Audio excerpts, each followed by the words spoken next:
Commandement, j'aimerais franchement que vous ayez le commandement de Marc 16, 15 à 20. Parce que c'est l'objet de l'amour de tout le monde. Chacun de nous veut quand même chasser les démons parce qu'il veut dormir en paix. Ah oui, mais avant de dormir, chasser les démons. Et les démons ne sont pas dans vos maisons. Les démons sont dans votre corps. C'est vous qui avez peur. C'est pas qu'il y a quelque chose derrière le rideau. Non. Vous avez peur parce qu'il vous manque la confiance en Dieu. Vous vous dites que quand vous allez vous endormir, quelqu'un viendra vous faire du mal de l'extérieur. C'est ça qu'on vous a gravé dans les fausses croyances. Vous avez même peur de ce qu'il y a derrière le rideau. Vous avez peur de la nuit. Vous avez peur des ténèbres. Et le plus souvent, quand on dit cela, on rit. Mais nous ne devrions pas rire. Nous devrions pleurer. Ce sont ces fausses croyances-là qui détruisent notre foi, notre conviction en Dieu. Les fausses croyances.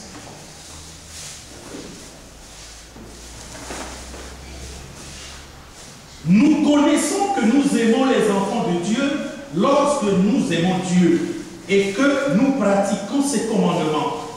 Car l'amour de Dieu consiste à garder ses commandements.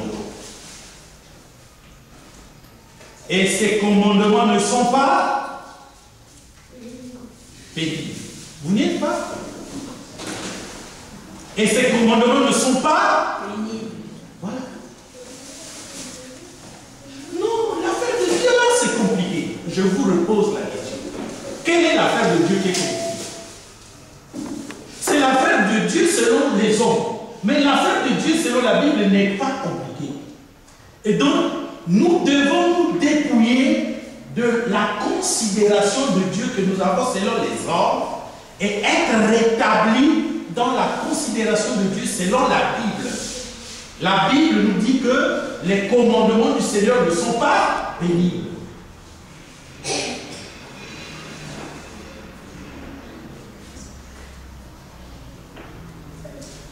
Le problème, c'est est-ce que tu connais les commandements du Seigneur?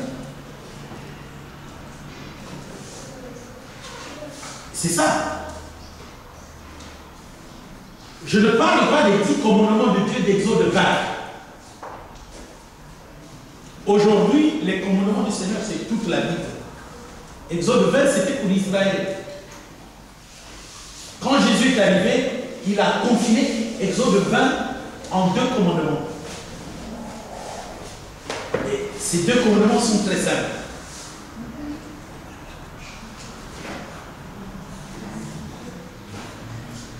Très simple. Nous pouvons résumer toute la Bible en combien de commandements? 2 commandements. Aimer Dieu et aimer son prochain. On doit aimer Dieu de tout son cœur. Ah, vous allez commencer par cœur. Hein? Moi, je préfère qu'on commence par corps qu'on voit. De tout son cœur. De tout son cœur. De toute son âme. De tout son esprit. C'est clair. Tu dois l'aimer dans ton être. C'est ça que ça veut dire tout simplement. Donc, tu dois t'aimer toi-même. Tu dois aimer Dieu par toi. Donc, ton corps doit prouver l'amour qu'il a pour Dieu.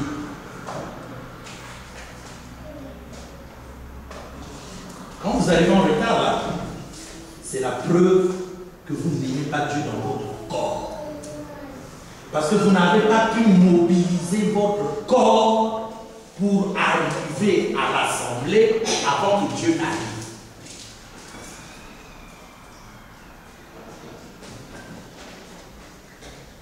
C'est une indiscipline. Tu ne peux pas réussir.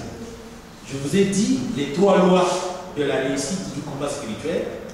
La discipline, la relation avec Dieu, le comportement.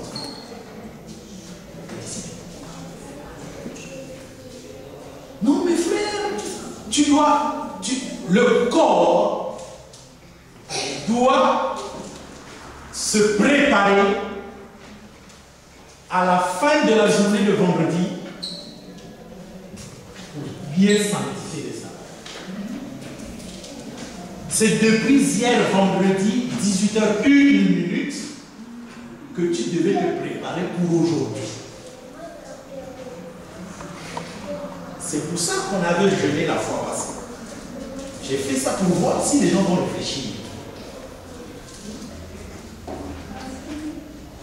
Parce que quand Dieu compte, il dit, il y eut un soir et un,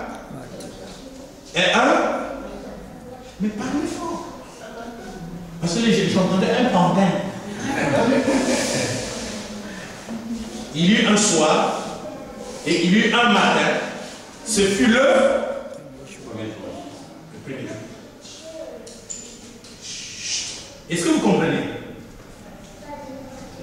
Est-ce que vous comprenez? Amen. Donc, hein? Tu comprends ou tu ne comprends pas? Ah, tu as eu une réflexion? Oui, dites-nous-la. Il y eut un soir, il y eut un matin, ce fut le premier jour. Le premier jour de Dieu a été composé de quoi? D'une nuit et d'une journée. D'accord? Quand on dit un soir, pour vous, vous pensez à quoi? Le soir, comme nous l'avons là. Hein? D'accord, le soir. Mais le soir, là, qu'est-ce qu'il y a dans le soir? C'est pas la nuit? Ok. Donc, il y eut une nuit et une journée. C'est ça le premier jour. Donc, tout a commencé par quoi? La nuit. Tout a commencé par? Donc, en fait, le premier jour de Dieu a commencé par quoi? Par la nuit. Et après, c'était le jour. Bravo. Donc, qu'est-ce qui s'est passé par rapport à la production, par rapport à la création? Ce qui a été vu au matin a été fait là, la nuit. Donc Dieu crée dans la nuit. Voilà pourquoi je ne sais pas comment Dieu va faire pour t'aider. Comment il va faire, personne ne peut le savoir.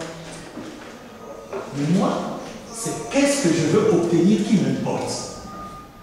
Et malheureusement, remarquez pourquoi nous ne gagnons pas les combats spirituels.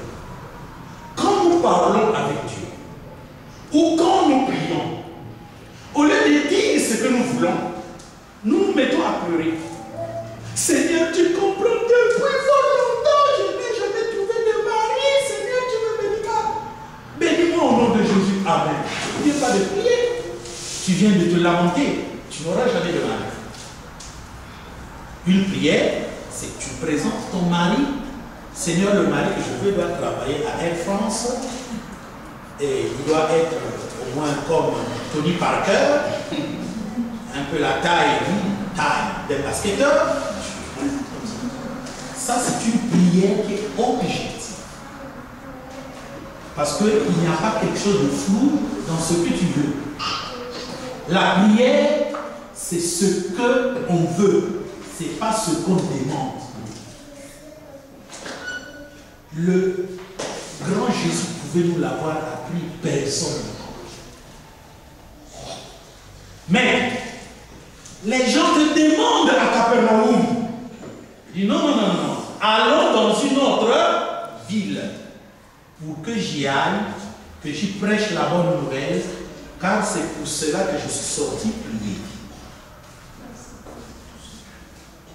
D'accord? D'accord? Est-ce qu'il leur a dit ce qu'il a demandé à Dieu? Non. Il leur a dit ce qu'il veut obtenir.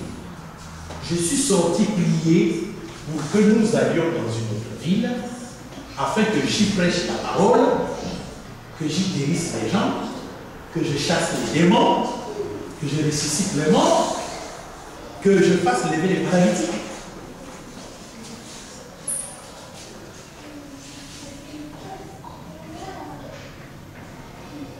Mais tu te mets là en prière en train de décrire toutes tes souffrances de alpha à oméga. Et puis, tu dis que tu viens de prier. Je te pose la question. Dieu ne connaît-il pas ces souffrances-là mieux que toi de alpha à oméga? Mais pourquoi tu lui as raconté? Le fait de lui dire ce qu'il sait signifie que tu lui dis qu'il ne sait pas. Par conséquent, comment il va te considérer? Il va te considérer comme quelqu'un qui le considère comme étant un ignorant. Moi, si tu me traites d'ignorant dans la parole de Dieu, je ne serai pas d'accord avec toi. Parce que je connais la parole. Tu peux dire non, je ne connais pas la parole. Non, il faut dire je ne connais pas, c'est une bonne attitude. C'est pas vrai, c'est une hypocrisie.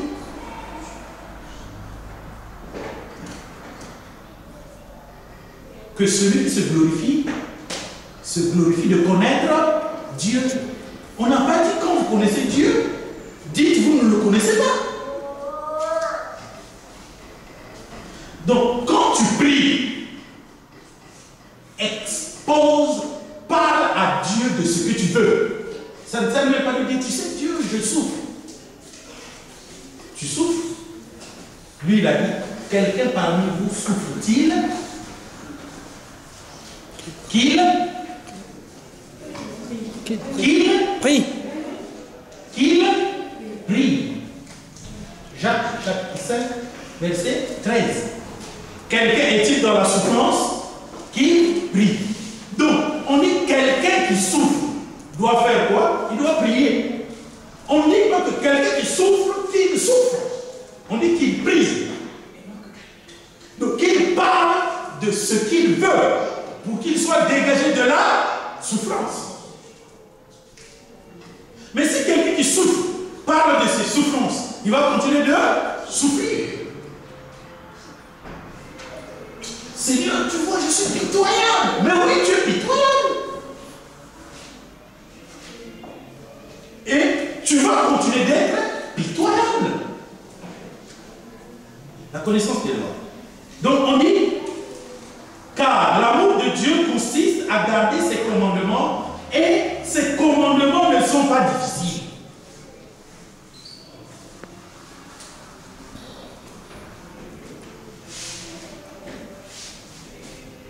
Frère, pourquoi vous guérissez pas? Deviez guéri.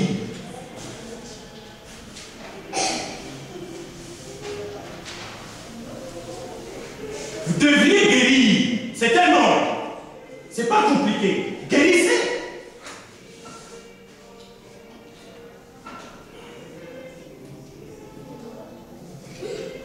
Agissez en guéri. C'est comme ça que vous allez guérir.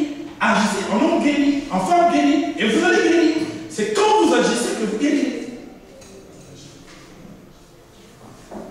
Mais si vous voulez guérir avant d'agir, je me demande comment sera la guérison.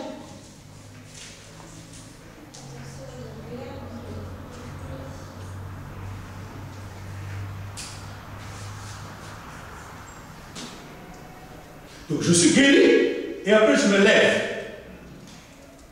Vous avez vu comment Jésus disait?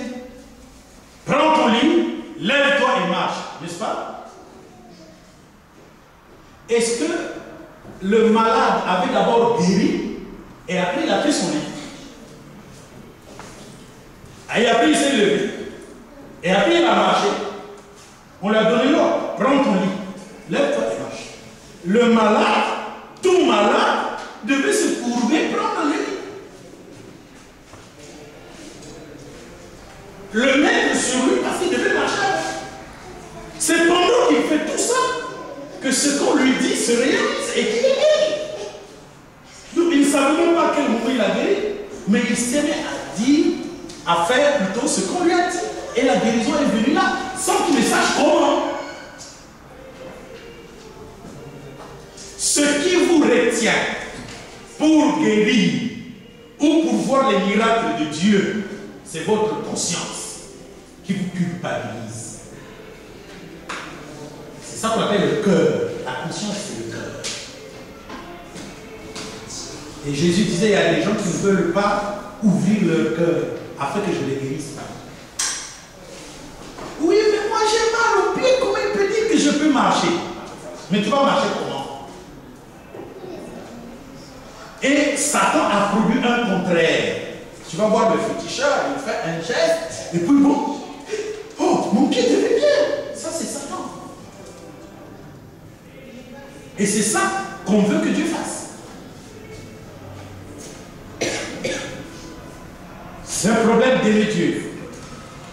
Dans son corps, son cœur, son âme et son esprit. Le stress est dans quel compartiment de notre être? Le stress. Il est dans le corps. Le stress dans l'esprit.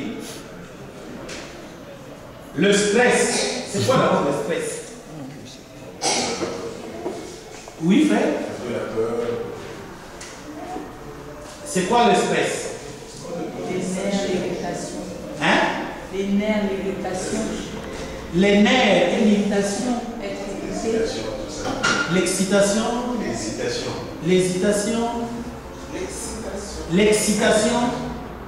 Moi, je ne connais pas le stress. Hein?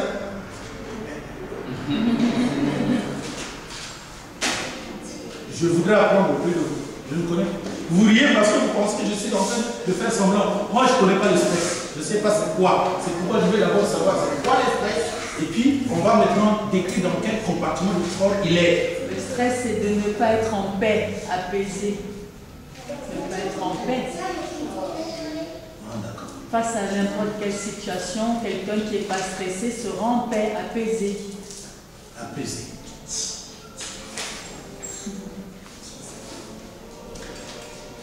Mais pourtant, vous dites, moi, je suis stressé. Donc, vous ne savez pas ce que vous dites quand vous dites, je suis stressé.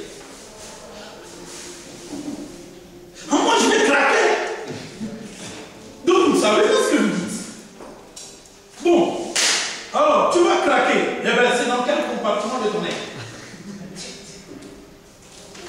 Quand on est prêt à craquer, on doit guérir quel compartiment? Le cœur. La tête. Le corps. L'âme. L'ensemble. L'âme. Vous voyez, frère? Donc on n'aura pas de solution. Eh bien, nous gardons ça pour le jour où vous saurez définir le stress. Parce que là, je ne sais pas. Le stress ne peut pas être dans le corps. Car si c'est dans le corps, c'est la fatigue. La fatigue, est-ce le stress ou la fatigue est différente du stress? C'est différent. Bon, donc c'est pas la fatigue. Donc on enlève le corps. Donc il reste l'âme, l'esprit et le cœur. C'est quoi le cœur? La conscience. La conscience est où? Dans la tête.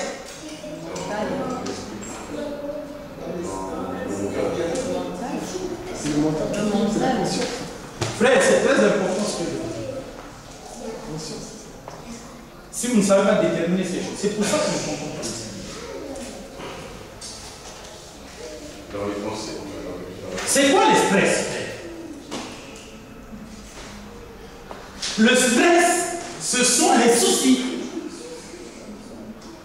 C'est difficile à dire. Ce que vous êtes en train de dire, on n'est pas en paix, quoi. Vous êtes en train de définir le souci. Vous savez, mais vous ne savez pas. Donc vous ne connaissez pas le souci. C'est quoi le souci? C'est le stress.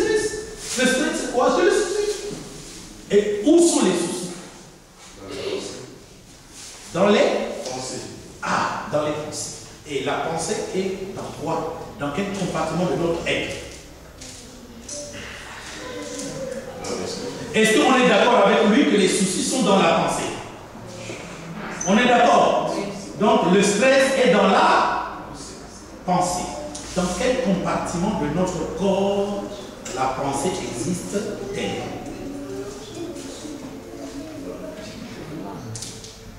Dans l'esprit.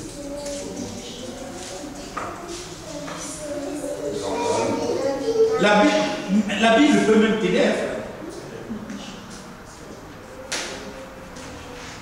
Les soucis sont où, mes soeurs et mes frères? Dans la pensée. Je suis bien d'accord. Dans la pensée. Est-ce que la pensée est dans l'esprit? Dans l'âme. Dans l'âme. C'est ça le gros problème. Vous êtes en train de jouer avec le mot. Il faut que nous sachions réellement. La pensée est où?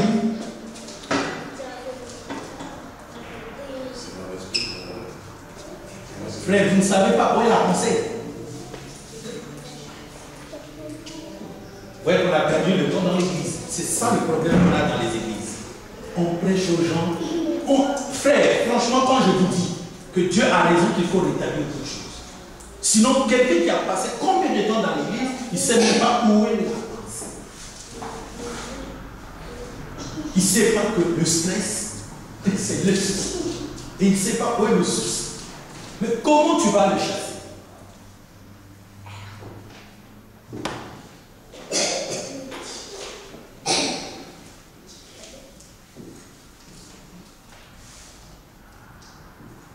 Tu aimeras le Seigneur, ton Dieu, 1, de tout ton cœur, 2, de toute ton âme, 3, de toute ta pensée, et 4, de toute ta force.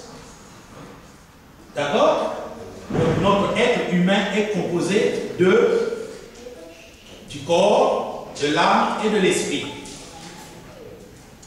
Le corps, c'est celui-là. L'âme, c'est celle qui peut pécher ou celle qui peut être sauvée. L'esprit, c'est celui qui est à l'intérieur de l'âme. Le stress, ce sont les soucis. Les soucis, ce sont les pensées. Les pensées sont dans l'esprit. Les pensées sont où? Dans l'esprit. Les paroles que nous disons sont où? Dans l'esprit.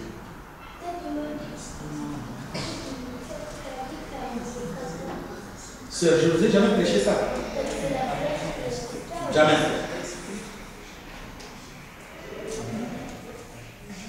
Jamais. Les vidéos sont témoins.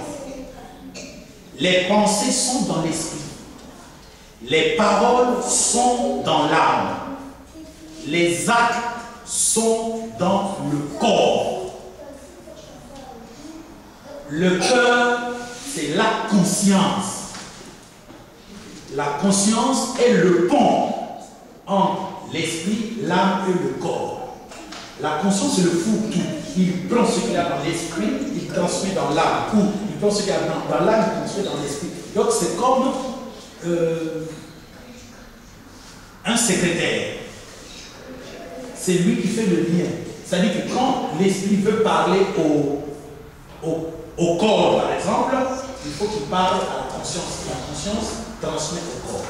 Quand le corps veut dire quelque chose à l'âme, le corps le dit à la conscience dit à l'âme. Vous comprenez ce qu'est le cœur? Le cœur est l'intermédiaire entre l'esprit, l'âme et le corps. C'est l'intermédiaire. Voilà pourquoi le cœur, c'est la conscience. C'est comme il y a 3 êtres. Il y a le frère Massamba, il y a la sœur Antoine, il y a la sœur Marie-Thérèse. Maintenant, moi, je suis l'intermédiaire. Pour que le frère Laurent parle à la sœur Antoinette, il faut qu'il me parle à moi, et moi, je vais te transmettre. C'est ça, la conscience.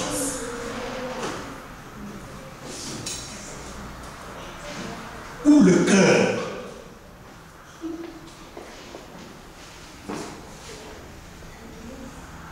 Est-ce que vous comprenez? Vous ne comprenez pas? Une précision, on fait l'amalgame, quand on dit conscience, conscience c'est pour nous, c'est la tête, la conscience, le mental. Et si on dit conscience, cœur, on est un peu perdu là. Mais c'est ça, le cœur c'est la conscience. Donc, le cœur c'est la conscience. Et donc c'est... Votre problème, c'est que quand on dit cœur, vous pensez que c'est l'organe qui régule le sang. Mais non! Le cœur qui régule le sang est dans le corps. Le cœur qui régule le sang est dans le corps. C'est différent du cœur.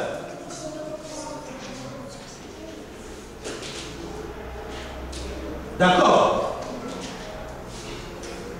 Mais vous n'avez jamais vu les versets de la Bible quand Jésus dit ils ne veulent pas ouvrir leur cœur pour que je les guérisse. Donc quoi? Jésus disait qu'il faut faire une opération et puis fondre le cœur, faire jaillir le sang pour qu'il guérisse. Le cœur, c'est la conscience.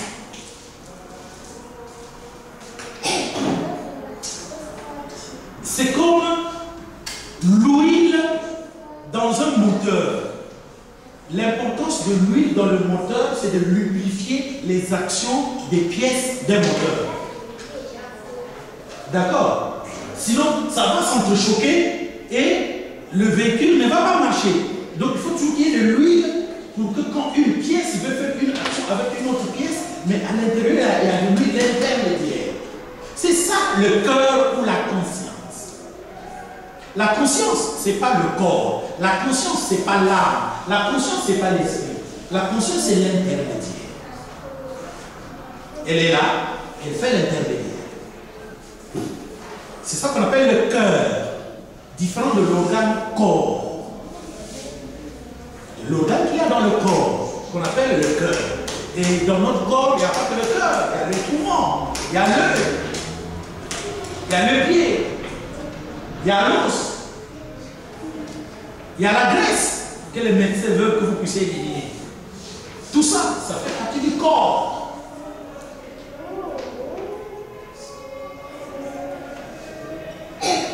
Voilà pourquoi la conscience a pour fonction de s'accuser et de s'excuser. Romains chapitre 2, versets 12 à 14. La conscience. Quand vous faites ça, pourquoi vous avez toujours l'idée de faire la conscience? Vous montrez la tête. Vous savez pourquoi? Mais c'est parce que la conscience est beaucoup plus proche du cerveau que de ce cœur. Vous ne voyez que quand on parle de conscience, l'idée, vous ne voyez pas que la main, pourquoi la main ne vient pas là? Toi, quand tu as parlé de conscience, ton doigt, je ne sais pas comment, c'est directement venu vers la tête. Et on montre toujours là. Pas là. Toujours là, toujours là. Là où on est très le cerveau.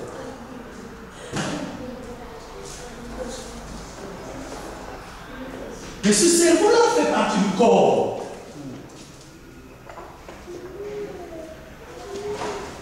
Et si tu veux, le cœur, c'est le cerveau. Parce que la conscience, que vous le voulez ou non, elle est dans cet organe-là qu'il a à l'intérieur.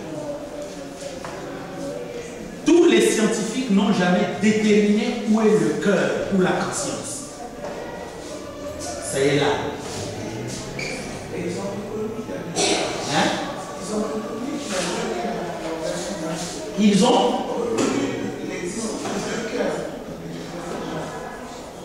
l'existence de deux cœurs.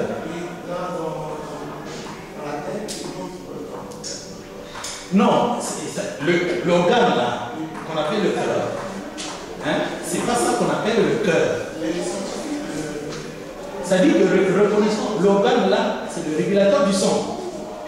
On appelle ça le cœur. L'organe qui est à l'intérieur, on appelle ça le cerveau. Ils sont d'accord. Maintenant, il y a un terme qu'on utilise qu'on appelle cœur. Ce cœur-là est égal conscience, est égal entendement. On n'a pas dit que l'entendement c'est là. Quand on dit entendement, c'est toujours l'idée, cerveau, à l'intérieur. Ce qu'on appelle l'entendement, c'est ça qu'on appelle le cœur, c'est ça qu'on appelle la conscience. Il faut aussi ajouter la réflexion. Maintenant, pour comprendre ce qu'est le cœur, la conscience pour la réflexion, c'est que la réflexion utilise quoi? Les pensées, les paroles. Et la réflexion utilise aussi les actes. Qu'est-ce qui nous pousse à agir? C'est la réflexion.